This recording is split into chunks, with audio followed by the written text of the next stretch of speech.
I didn't, like, I may be part of the minority. I didn't hate the starting strokes. I thought that the player that played the best, during the course of the season should have had an advantage coming in here.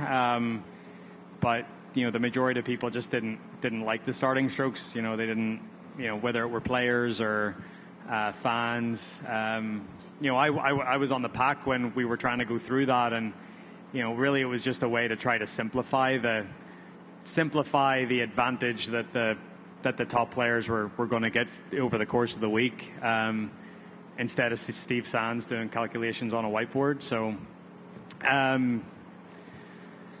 and then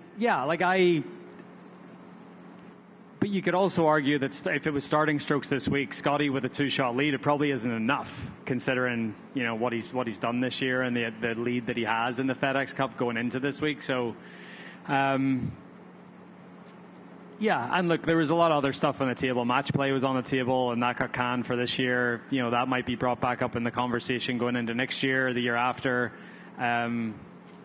I think it's just hard for the players to reconcile that we play stroke play for every week of the year, but then the season-ending tournament is going to be decided by match play. I think it was just hard for the players to get their heads around that. So I don't know. Maybe that'll be on the table again. Who knows? But